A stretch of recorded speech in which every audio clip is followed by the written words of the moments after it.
Hello, Toronto, and welcome to another series of Ask Me Anything About Real Estate.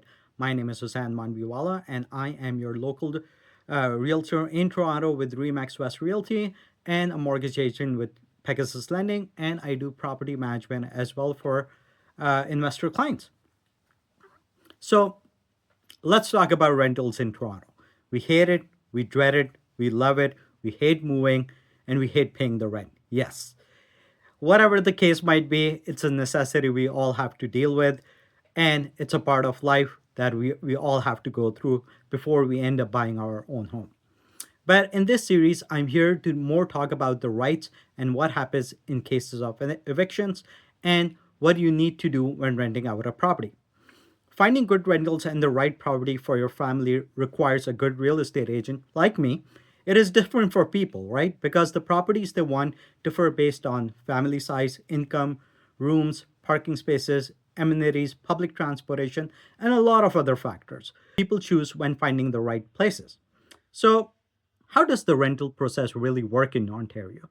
First, you select the location where you want to move based on your choices of rental prices, public transportation, schools in the area, amenities, parking space, commute time to work, etc. This way, you set yourself for success. If you find the right property you like, next step is documentation. You need to provide a photo ID, employment letter, last three pay stubs, credit score, and a rental application for the lease.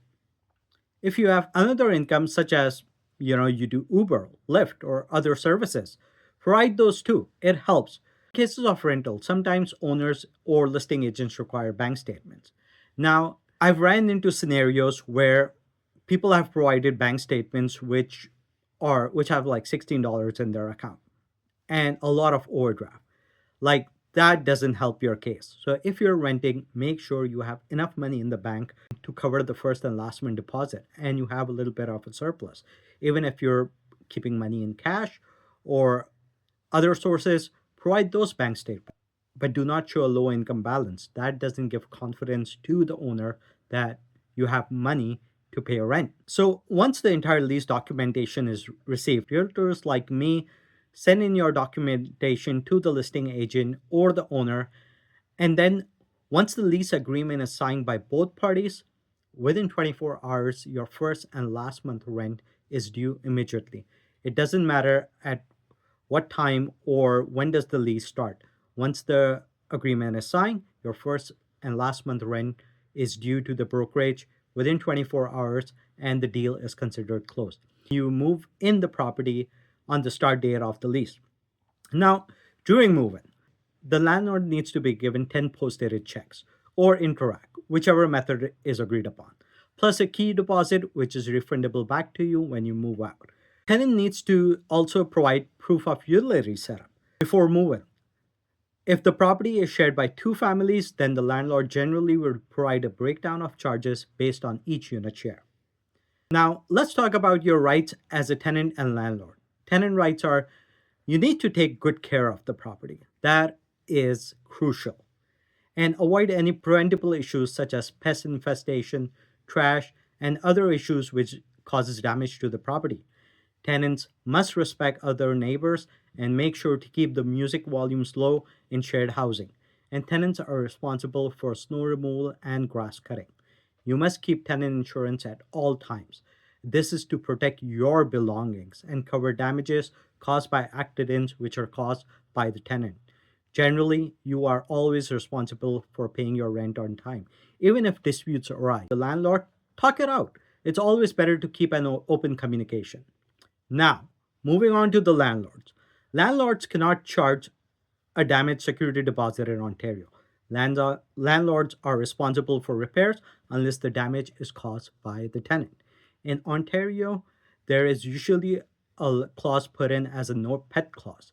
Now, that clause is void by default and cannot be enforced by landlords unless some condominium bylaws say so, or in situations such as shared housing, where other people might be allergic to pets. Landlords also cannot prevent you from having visitors or providing accommodation to family friends for short visits. Landlords cannot invade your right to privacy and have to provide 24-hour notice to the property unless and until it's an emergency. That's the only time where they can come in without asking you. Now, let's move on to evictions and notices. There are many notices that a landlord can provide you as a tenant. There is the N1 form, which is the notice of rent increase. If a property is built before 2018, the landlord can only increase rents based on the Ontario rent increase guidelines. If the property is built after 2018, then the landlord can raise rent by whichever amount they want. The rent increase guidelines for 2025 is set at 2.5%. This is the maximum the landlord can increase to your initial rent.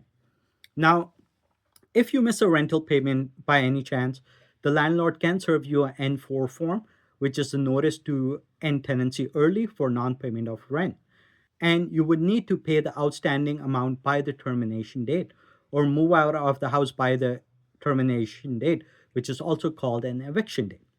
There's another form called the N8, which is notice to end your tenancy at the end of the term.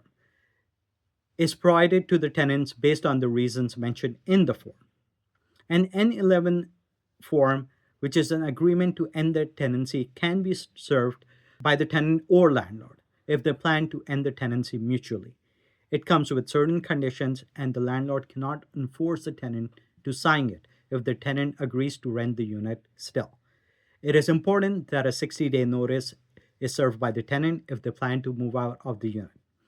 An N12 form, which is notice to end tenancy because the landlord, the purchaser, or a family member requires the rental unit. It can be only provided to immediate family members. It has to be a son, daughter, the owner themselves only. It does not apply to a relative family member or brother or sister or any other relative. Or they only the landlord, they themselves can occupy the property, or in the case when the property is sold, the new owners are going to take possession of the property and move in.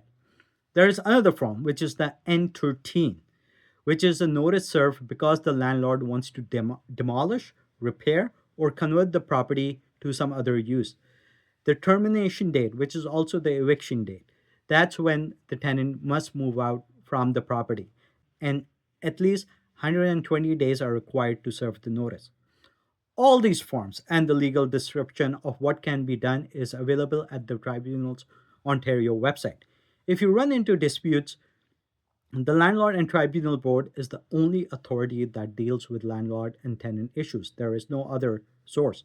Hope this provides clarity on about rentals in Toronto. If you are owner looking to rent a house or a tenant looking to move into a house, I can help you with that. My name is Hussain Mandviwala, and I am your local realtor in Toronto with Remax West Realty. Thanks for watching. Subscribe and like if you found this video helpful, and connect with me about anything real estate in Toronto.